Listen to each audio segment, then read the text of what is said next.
What I Hari Om, Namaste to all. So I have reached India and I'm taking the class from there, although you can't tell from my background. But this is a recording and it is going to be live streamed by the students.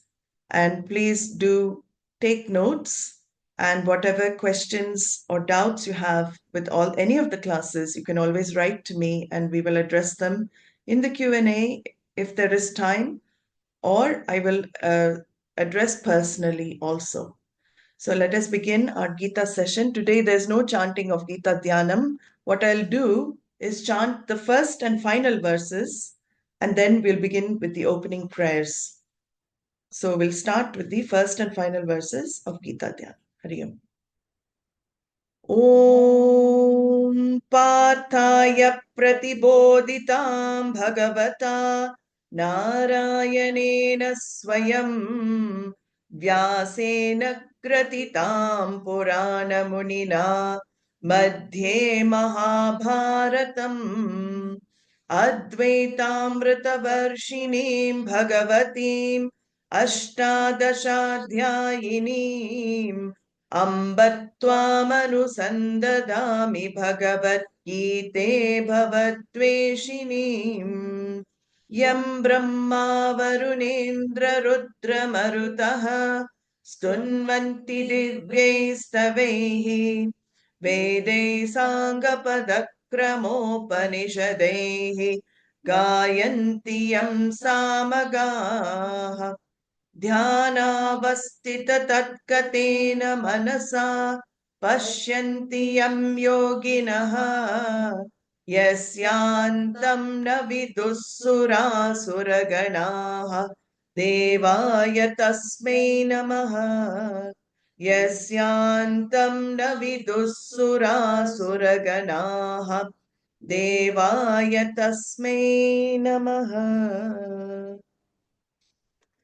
ॐ सहना भवतु सहनौ भुनक्तु सह वीर्यङ्करवावहै तेजस्विनावदीतमस्तु मा विद्विषावहै ॐ शान्ति शान्ति शान्तिः गुरुर्ब्रह्मा गुरुर्विष्णुः गुरुर्देवो महेश्वरः गुरुः साक्षात् परं ब्रह्म तस्मै श्रीगुरवे नमः दयाकरं दयाकारं दान्तं धर्मप्रवर्तकं प्रणमामि दयानन्दं मदाचार्यवरं परम् ॐ गं गणपतये नमः ॐ गं गणपतये नमः ॐ गं गणपतये नमः अज्ञानतिमिरान्धस्य ज्ञानाञ्जनशलाकया चक्षुरुन्मीलितं येन तस्मै श्रीगुरवे नमः तस्मै श्रीगुरवे नमः. So we are seeing the second chapter of the Bhagavad Gita. We are seeing certain verses which are very important. This is probably the most important section of the second chapter when it comes to living in the world and living intelligently in the world. So we saw in the previous verse, Bhagavan had said, he had given the limitations of doing activities and karma in the world without the proper attitude. He had talked about the people who pursue pleasure and power exclusively, and he had said that these people are called Upahrita Chetasa, the peoples whose discriminative mind has been robbed away by desire fulfillment. So this desire fulfillment, he said, because there are others in this Jagat who have great powers of oration, who praise the pursuits, material pursuits, who praise this life of becoming, of gaining, of acquiring, and of becoming something bigger than I am in this moment. And most of humanity, we can see that, are in this pursuit of becoming something greater. So Bhagavan had said that this well-ascertained idea, this well-ascertained goal of moksha cannot take place in the minds that are robbed away in this fashion. Now, Krishna goes on to talk more elaborately about karma yoga lifestyle.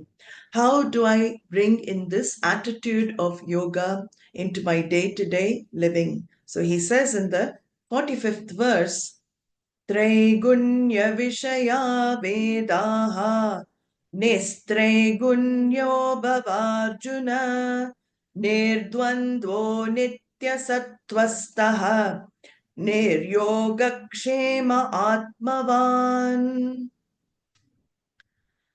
So all the means and ends that were talked about in the Veda, they are called Traigunya Vishayaha. Traigunya Vishayaha means they all come under the purview, under the orbit of Sattva, Rajas, and Tamas. Sattva, Rajas, and Tamas, for those who are not exposed to these words, they talk about the qualities. Gunas here means qualities. So there are three qualities the Vedas say pervade this whole universe. The quality of sattva, which is the quality of knowledge, of goodness. So sattva always is equated to peace, of contentment. All of this is the sattvic quality that we see in creation. And then you have the rajas. Rajas is the activity, the doing, the action. So rajas also we see everybody with levels of rajas. Some people are more active than others. But generally, as soon as we wake up, we are more rajasic than any other thing because we're driven into activity. Again, all activities to fulfill desires. So everything is to fulfill certain desires.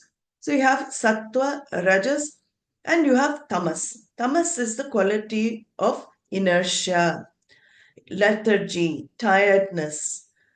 Sometimes we say, we look upon it as something negative. But every one of those qualities are needed for some point in our life. Tamas is needed for the mind and body to rest.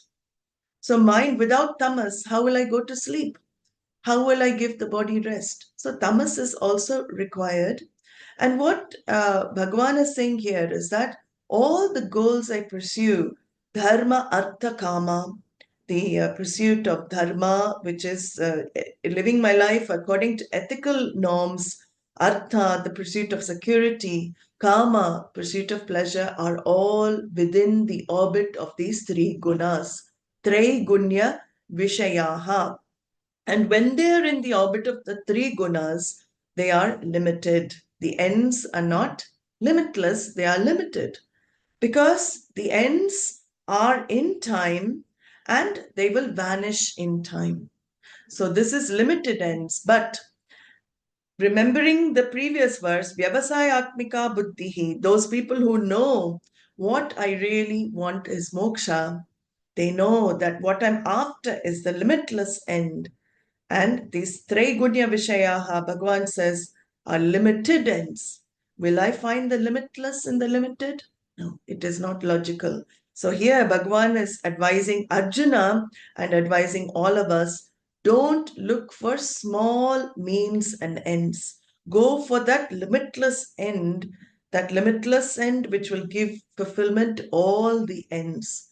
So Traigunyatmika Maya, as I said, this Maya Shakti where all, we're doing all our transactions. The Sattva is within Sattva, Rajas and Tamas. Also, we recognize that pursuit of desires, these pursuits, there is nothing wrong. Because as long as I have the avidya, self-ignorance, there will be a sense of smallness and inadequacy and dissatisfaction. We briefly address this Purushartha. Also, Purushartha Nishchaya means understanding what I really want. But when I'm ignorant of what I am, then I will ultimately be driven to discovering what, that sense of fulfillment from pursuits externally. So this is also not wrong. Veda doesn't say it's wrong. Bhagavan is showing the limitations of all these pursuits in the terms of limitless happiness, which is what I look for in life. So Vyavasayatmika Buddhi can only happen when I lose interest in the external pursuits. Otherwise, it doesn't come. I cannot force myself to go for moksha. I have to see the value of moksha in life for me to dedicate to that pursuit. So interest goes just as a interest in a balloon. Child of 3 will have an interest in a balloon, looking at the balloon, but you grow out of the desire. When you're 20, the same balloon that was so attractive when you were 3 does not have the same power over you. So in same way, many desires we have had in our past, even if we look now, we think, what did I need that for? Why did I desire that? At that time, it seemed so great and I had to fulfill. So here, Vyavasayatmika Buddhi can only happen when I grow out of desires. So here Bhagavan says, why is he telling us this? Traigunya Vishaya. All these Traigunya Vishayas that we are going after, avoid if you want spiritual success. Lessen if you want spiritual success. Engage in sattvika action. Make your mind sattvic guna predominant. Sattva guna predominant means more contentment, less stress, less anxiety, and that can only come when there is a higher purpose and an attitude behind how I act in the world. So contentment is the key here. Bhagavan wants Arjuna to take to a lifestyle which will give contentment over this, too much acquisition. So peace of mind is more important than artha, security, and pleasure. So here he says, Hey Arjuna, O Arjuna, nistraigunyo bhava. Nistraygunya bhava become free of these 3 gunas. Even sattva, ultimately, in self-knowledge, we have to become free from sattva guna itself. Because sattvika guna, even though we get the mind to become more sattvic, more pure, more clear, that mind has to be put to self-knowledge pursuit. And once the self-knowledge is gained, you transcend all the gunas. So the same sattva mind is also transcended by seeing even the mind is mithya. It has not got a reality that you give it. So Bhagavan says here, don't give priority too much to material accomplishments. You don't use me, don't use God for gaining these material ends. Use these ends for gaining Ishvara. There's difference. Don't use Ishvara for gaining the ends. Use the ends for gaining Ishvara. So he says, Nirdvandvo bhava. Arjuna, become one who is above the pairs of opposites. Above the pairs of opposites, we have seen already that theme of equanimity, sameness being introduced because it is a critical, integral part of Karma Yoga lifestyle. Accept the pairs of opposites, accept the experiences with relative sameness of mind, because we all know by now pairs of opposites are facts in life. Life is pairs of opposites. We cannot have one and avoid the other. Where there is comfort, there will be discomfort. Where there is happiness, there will be sorrow. So we know where there's cold, there will be heat. So all of these pairs of opposites we have seen, again and again. Bhagavan says, remain immune, remain unaffected by both. And it's very interesting, even if we look at how immunity is developed in the physical body, right? So when you want to develop immunity to any kind of disease, any sickness, you will get vaccinated. So here I see it as you vaccinate yourself with the vaccine of jnanam, the vaccine of knowledge. Because how does a vaccine work? If you look at how vaccine works, it's very much like how life works. Vaccines work by injecting some of the disease. So you feel a little discomfort at the beginning, right? The pathogens, the disease causing pathogens are actually injected into the system, and that antibodies are produced by your physical body. Antibodies are produced, and these antibodies fight off the pathogens, disease-causing pathogens. So in the same way, this disease of challenges and obstacles come into our life, and the vaccine of jnanam helps the mind to respond well. So this, the disease is injected to help you actually overcome the disease.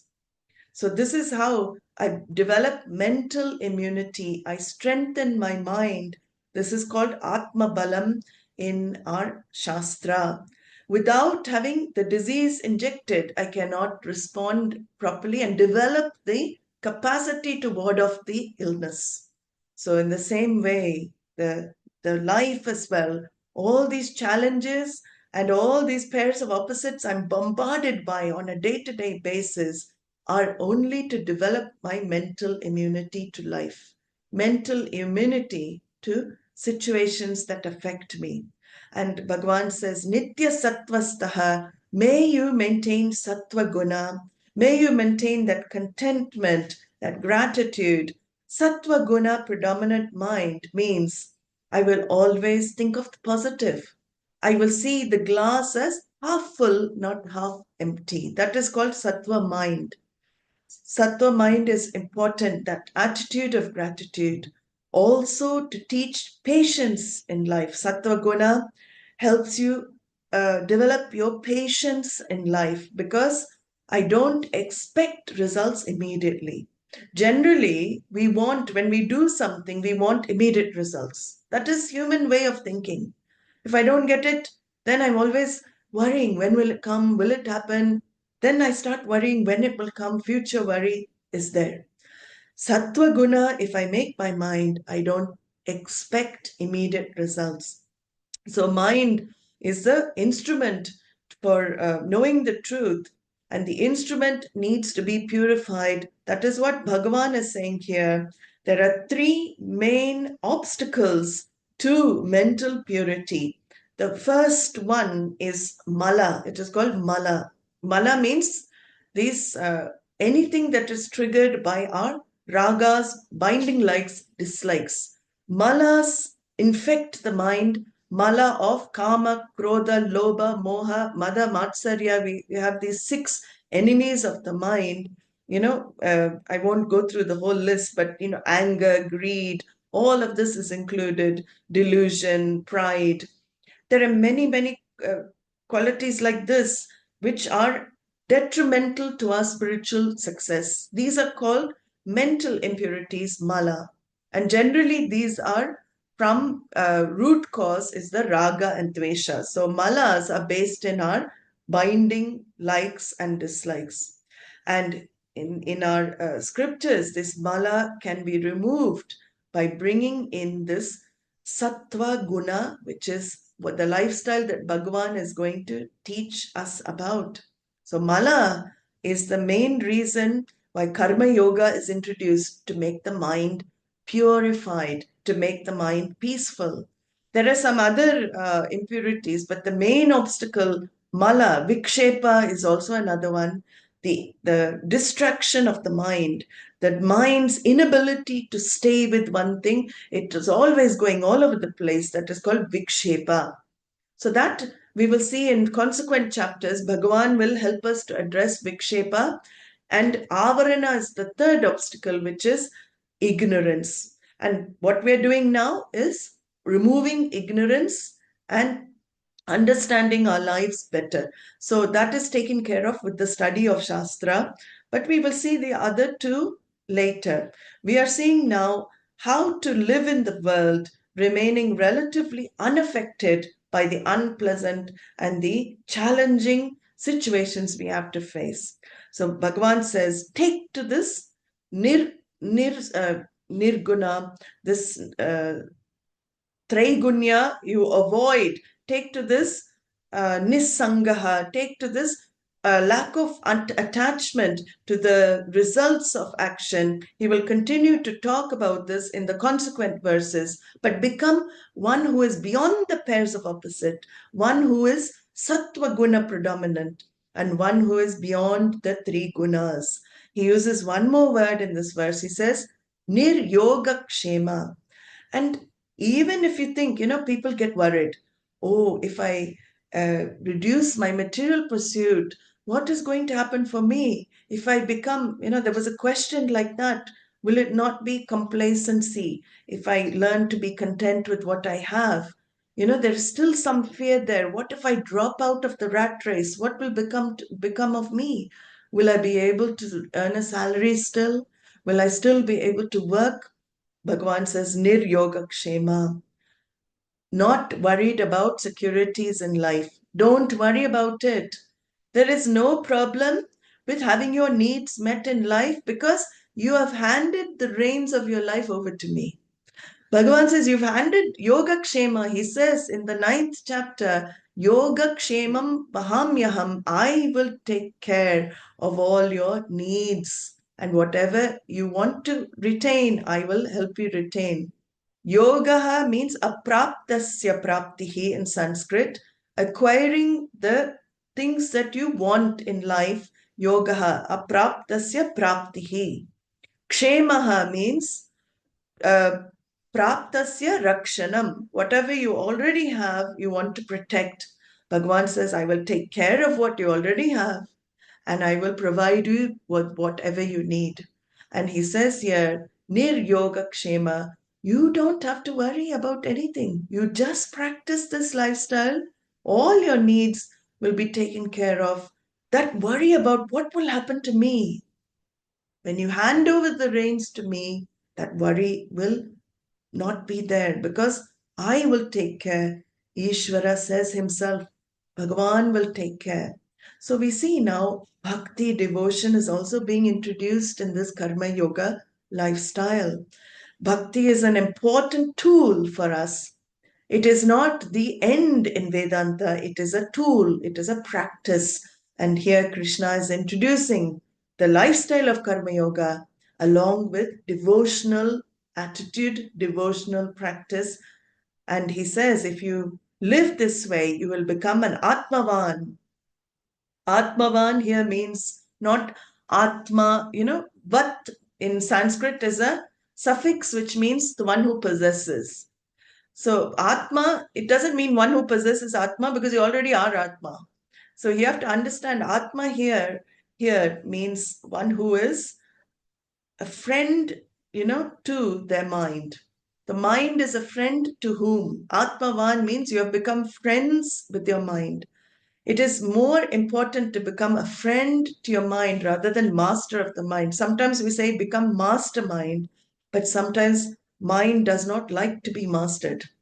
Mind, that's why in Uddaret Atmana Atmanam verse, in the 6th chapter, Bhagavan says you can make the mind your enemy or you can make the mind your friend. He doesn't say you can make your mind master. So more and more I think of it, the mind wants to be your friend. It doesn't want to be it doesn't want to be mastered by you. It wants to be a friend of yours. So Atmavan is a beautiful word. You're saying once you practice these teachings of Krishna, these are to be practiced. Atma Jnanam, self-knowledge, is not for practice. But these are the practices that we can introduce in our life. The mind becomes conducive to discovery of self. So all these practices is for gaining the mind conducive for the self. So here now Bhagavan says, you want to leave all the goals, Arjuna may be telling Bhagavan, you want me to leave all my goals, all my pursuit of security and pleasure, artha kamas. But then how do I survive? So what can I do? Arjuna, he probably, mirroring all of humanity's issues, Bhagavan gives a beautiful verse to put his mind at rest and put everybody's mind at rest. He says, Yavan artha udapane sarvatas samplutodake tavan sarveshu vedeshu brahmanasya vijanataha. So if you're really worried, what if I take to this pursuit of spiritual life, of moksha? Again, that worry comes, what will happen with all the other things I need? Then Bhagavan says, all the gains that you can gain through anything external is included in this pursuit of knowledge. When you gain self-knowledge, all your desires are fulfilled in one shot. So all the results of karma, all the pleasant situations that you wish for are included also in the karma yoga lifestyle. So udapane means small pond of water. Okay. What use is basically what Krishna is saying in this verse is, what use is a small water body, small pond of water when you have flood everywhere? Sampludotake sarvataha. When there's a huge flood everywhere, what use is a small pond? So all your limited ends, your small limited ends you're going for are swallowed by the big flood of moksha, the big flood of jnanam, of the limitless happiness. When you're saturated, you're full of ananda, which is limitless joy. Then what use is this tiny joy that you get from any acquiring, retention, getting rid of, or avoiding all of these pursuits that you do in life to gain a little bit of joy? What use is it when you have a flood of joy with you? So sarveshu vedeshu yavan artaha, all the portions of the Veda, again, he's talking contextually in those times. The first portion we saw of Veda talks about limited means for limited results, ends and rituals for results. And here in modern day, we translated it as anything you do to fulfill desires. So he says, all the Vedas put together, which talk about activities to make you feel bigger and better than what you are, but all within the samsara lifestyle of becoming, he says they're all swallowed up by the pursuit of moksha and the discovery of the fullness and limitlessness that you already are. And vijanataha brahmanasya, this wise person, brahmana here, not Brahmin by caste. We have to be very clear here. Krishna will clarify this caste system in the 4th chapter very clearly. He will tell there is no such thing as caste. It is only a man-made thing. A Brahmin, Brahmana, is one who is a purified personality. Purified personality is one who has sattva guna predominant, a person who is clear-minded, has clarity of thought, who lives with ethical norms, ethical values. Such a person is a Brahmin. Such a Brahmin can be born in a slum. Such a Brahmin can be born in a palace. There is nothing to say about the background, the birth of this Brahmana, because anybody can be Brahmana. So this is the beauty. Vijanata Brahmanasya means such a purified personality knows the truth here. Sarvan Kaman Samashnute, beautiful line in Taittiriya Upanishad. All the desires are swallowed in one shot in this fulfillment of this moksha, understanding moksha. So now Bhagwan Krishna comes to explaining karma yoga. So these are the verses, very important verses to explain what this karma yoga really is. First of all, he praised karma yoga. He marketed karma yoga for us. Then secondly, he highlighted the limitations of those who did not have vyavasayatmika buddhi, a clear ascertainment goal of the goal in life. He highlighted the limitations of that type of thinking.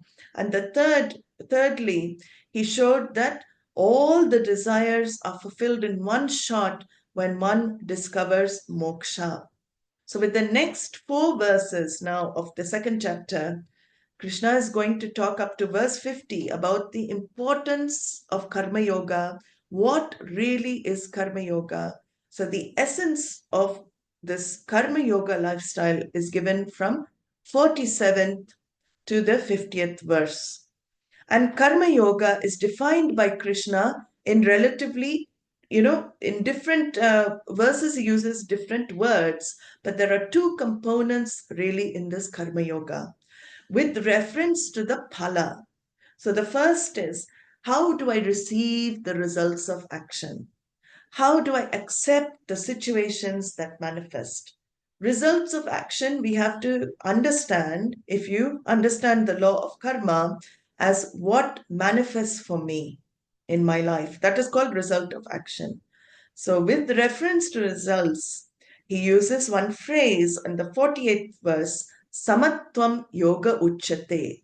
Sameness of mind is yoga. Yoga uchyate, which is reference to results. The second part is with reference to action. How do I perform action? So in the 50th verse, he uses the phrase yoga karmasu kaushalam. So with reference to how I act, kushalata, kaushalam is necessary, which is skill. It is translated as skillfulness, but that skillfulness to be understood as discrimination or discriminative activity. I have to see what type of action I'm doing and why I'm doing it. We'll see more in the 50th verse, but now we enter one of the most famous verses of Bhagavad Gita. You will hear it quoted left, right, and center. If you go for any Gita discourses anywhere, it is a very famous verse because it is the foundation sloka for samatvam or developing equanimity of mind. Bhagavan says, कर्मण्येवाधिकारस्ते मा फलेषु कदाचन मा कर्मफलहेतुर्भूः मा ते सङ्गोऽस्त्वकर्मणि. So all facts are revealed in this verse. And facts, when we talk about facts, facts are something which cannot be changed. That's the definition of a fact. And facts have to be assimilated, otherwise they don't help. Just by saying something is a fact, it is not going to bless my life. Facts are there to be assimilated.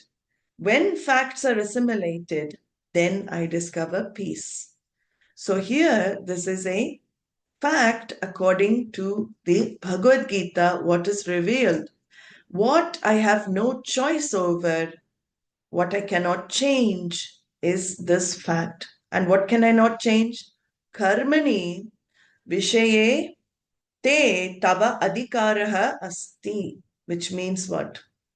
Karmani, in the subject matter of actions, activity, te adhikaraha asti. Bhagavan says, you have freedom to act.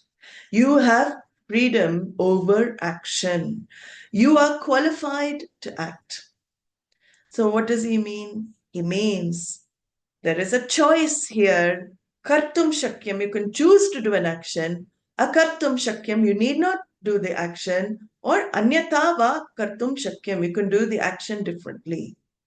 Every human being has a free will, and you have a free will to use. You can abuse your free will, that's another thing.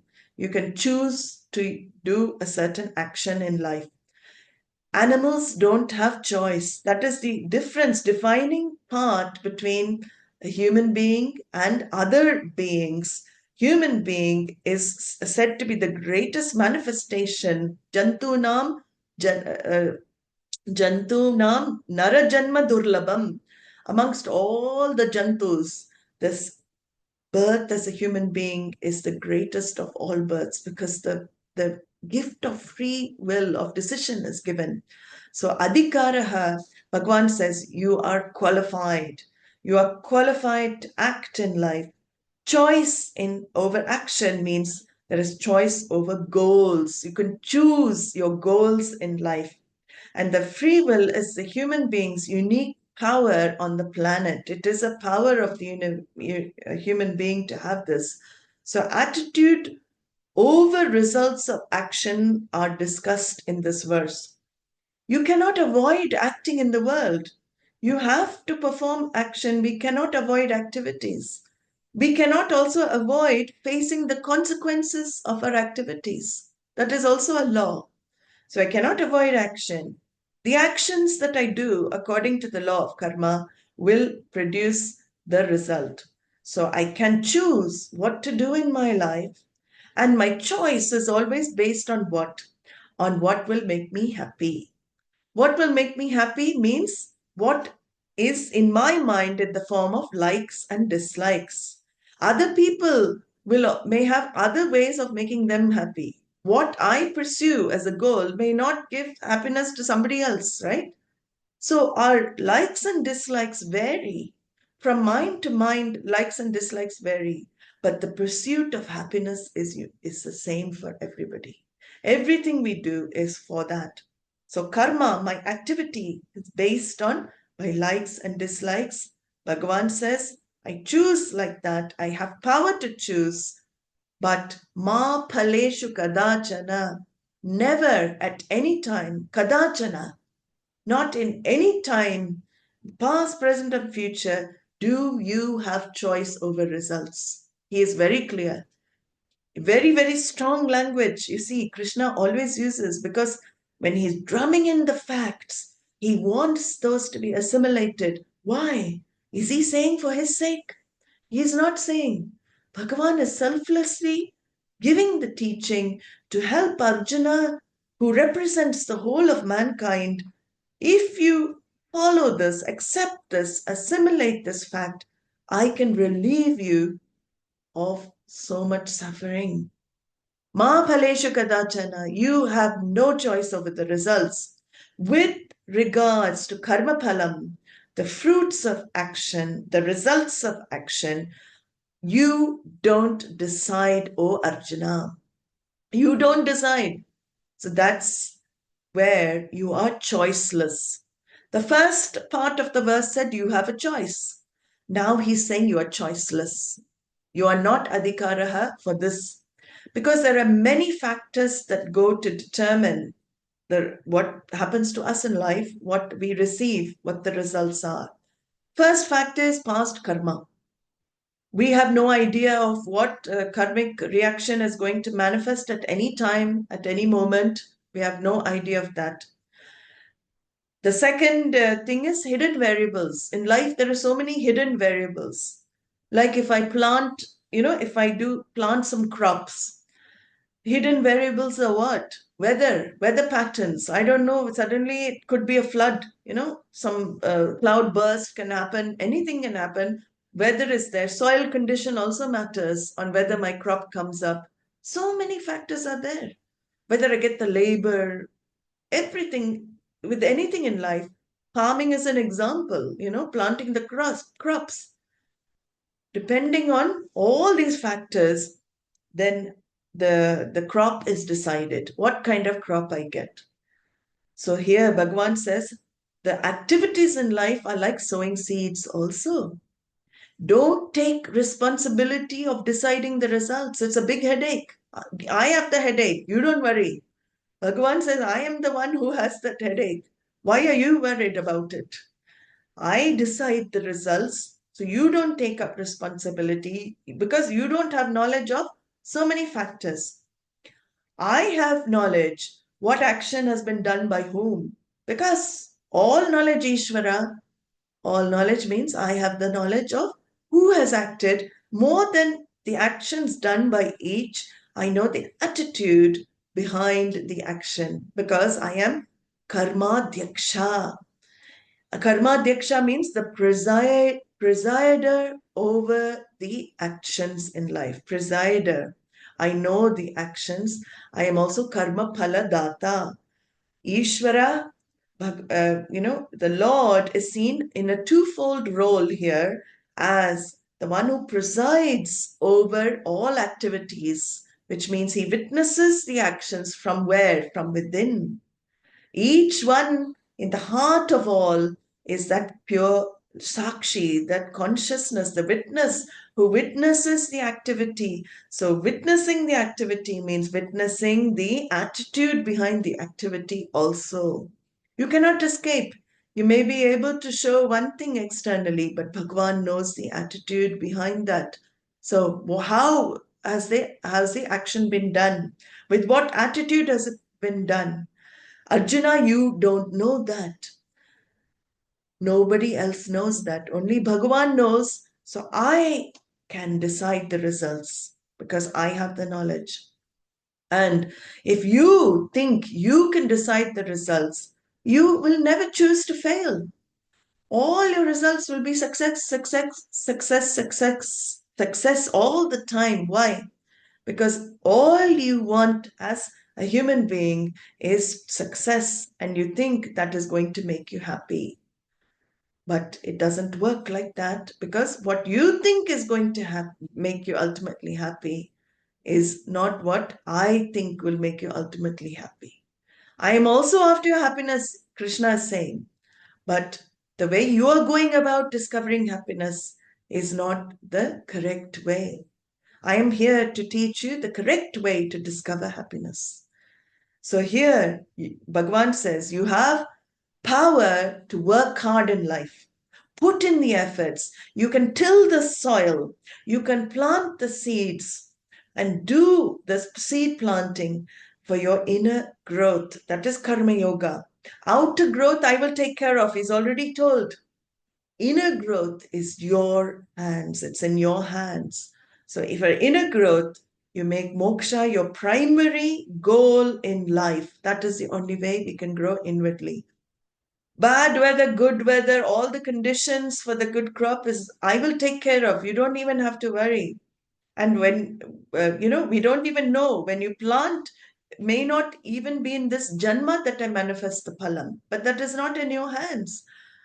As soon as you plant a seed, you're expecting a huge tree to come up. Can it happen? Even in nature, suddenly the tree doesn't come up. It takes sometimes 20 years for it to fully mature. We don't know. Some trees take years to mature fully. So you have no say over the results. But the more efforts you make, the more chances are in gaining what you want to happen in life. The more efforts you make, meaning you plant a lot of seeds, keep planting seeds, then there's more chance of one growing into a healthy tree, right? So efforts are never useless in life. Every result is because of a previous effort done before. And you do contribute to a result, like, placing your vote in a election, right? You think, oh, it's only one vote, but your vote counts in the result. The result is decided by whom? It is decided by Ishvara. Your vote, you don't know who is going to come into power with your vote, but you have given your vote, which is powerful. You have contributed to the result. But now Ishvara has to come into the picture. Ishvara decides, the order of karma and dharma decides the result. So ma karma phala hetur buhu, Krishna says that you are not the cause for the results of action. Accept your limitations. You are not the cause for the results. I am the cause for the results because I know past, present, and future. Ishvara is to be understood as an intelligent being. All intelligence means intelligence of all three periods of time also. And where is this intelligence? So our Shastra has unfolded the intelligence as the giver of the results. Shastra has unfolded this intelligence as an all-pervasive entity. The all-pervasive entity can be invoked in any name and form, but God is everywhere. All that is given is Ishvara. There's a phrase in Sanskrit, abhinna nimitta upadana karanam, which means he is the non-separate, intelligent cause as well as material cause for this whole universe. If he is non-separate intelligence and material for this universe, the question is not where is God, it is where is he not? He is in everything, he is everywhere. That is the understanding of Ishvara for us. It is not for belief. It is an understanding of that intelligence, the higher power, that all knowledge which is everywhere. So it is very clear what Bhagavan is saying, that he is everywhere. He is in the form of this order of karma and dharma here. Ma karma hetur bhuhu. Ma, you are not the cause for the results of action. Your unhappiness, however, therefore, why is your unhappiness there in life? Your reaction to results of action creates unhappiness. Your reaction, as I said, I call it allergic reaction to Ishvara. My reaction to unpleasant creates unhappiness for me in life. So Bhagavan is this law, this intelligence that rules over what manifests for you. He is in the form of the karma as well. He is not just giving the karma, he is the very manifestation of the karma. And which result links to which karma, we have no choice. It is unknown to the individual. So all I know as an individual is nothing happens without a cause. There is always, every effect is explained by a cause. This cause is known by Ishvara, but I have nothing to do with when things manifest and how things manifest. If I understand this fact, then there will be no judgment of myself as success or failure. This is the greatest takeaway from verse. I judge myself as a success or failure. Why? Purely due to my taking responsibility over the results in life. If I assimilate this verse, then I can never judge myself as success or failure. I can only judge. Self-judgment can only come when there is responsibility taken for results. Bhagavan says here, you are not responsible. I am the order that takes care. So a karma yogi, this is called the attitude, the buddhi yoga, the attitude of this samatvam, the attitude of sameness of mind is something to be developed by understanding this fact. The karma yogi, the one who takes to this lifestyle that Krishna is explaining to us, is more interested in the giver of the results rather than the results themselves. The karma yogi's attitude is towards the giver of results, Ishvara, rather than the results themselves. So here Krishna says that even if you think, why should I act? The question then comes in the mind, why should I act if I'm not responsible for results? Then why should I do anything? So he finishes the verse by giving the last line, Sangaha akarmani ma te astu. Don't take to inaction, even though you know this. Don't become inactive and lazy in life. Don't consider your efforts, your actions a waste. You keep doing, you keep acting, whatever the results, don't give yourself to laziness. So Karma Yoga is a lifestyle to bring Ishvara into your life, to live with the presence of this law or order that is Ishvara manifesting for you. Ishvara says, I manifest the situation in your life. I don't just manifest. Ishvara is the situation for us in life. What is Ishvara? Many things are not under our control. So I understand that Bhagavan is the one in charge. I just have power over my activities in life. Ishvara is in charge. And this Karma Yoga is introduced now, the Samatvam, the attitude over results, Krishna introduces first, because that is what we have most problem over in life, the attitude towards results. All my unhappiness and sorrow in life is traced down to this one fact that I cannot accept results in life. The experiences that I go through are results of action. And I find I resist always. Krishna says, don't resist me. Don't resist Ishvara. You are not in control here. So take to this lifestyle, this yoga, pursue it, practice it. You will gain mental peace. So just to summarize, and I will finish with this verse today because we have not done much, but these verses are important to unfold. So I'm spending more time. In summary of this verse, there are 4 components of this verse that you can remember.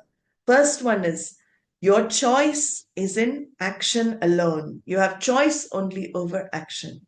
The second component of this verse is, you never have choice over the results of action. You can't choose what is going to happen to you at any time or place. Third takeaway from this verse is, don't think you are the cause for the results of action. Don't think you are the author of the results of action. You are not. And the fourth component of the verse is, do not become attached in action. Don't become inactive. Understanding all those above 3, don't become inactive. So now, if Bhagavan will say, go on to say, if the question comes, how will I do the action when I don't have right for the results? How will I act then? If I don't have right over the results, what do I do? So Krishna, in the next few verses, he says, I will teach you about an attitude with which you can perform your actions in life. I will teach you an attitude to perform actions, to do activities in life. So with that, we will see that on Thursday evening. I know that, this will be played as a live session. I am with you in person. I'm with you in spirit. I was thinking of all of you, but I was talking to myself as I was recording this video, and I have one more person here listening. But please do contemplate on these verses. These verses are very important to live in the world. So we saw in the second chapter, he gave Sankhya Yoga, talked about Atma and all the very subtle topics of Vedanta. But really, as human beings, this is the focus for us now. How do we develop this resilience to situations we face? Because once the mind is ready, you have to hear only Tattvamasi once and it is assimilated. So all this practice that Krishna is discussing now is to prepare the instrument to know. So take to this yoga, karma yoga, understand these facts, this verse, how to receive the results, and you will find your life becoming more and more stress-free, anxiety-free, and you will become more content. So with that, we will meet again on Thursday evening. Hari Om, Namaste. Om Sarve Bhavantu Sukhinaha, Sarve Santu Niramayaha, Sarve Bhadrani Pashyantu, Ma Kaschid Dukkha Bhag Bhavet, Asato Ma Satgamaya, Tamaso Ma Jyotirgamaya, Mrityorma Amritam Gamaya. Om Purnamadah Purnamidam Purnat Purnamudachyate Purnasya Purnamadaya Purnameva Vashishyate. Om Shanti Shanti Shanti. Harihi Om Shri Gurubhyo Namaha. Harihi Om. Namaste. Hari Om.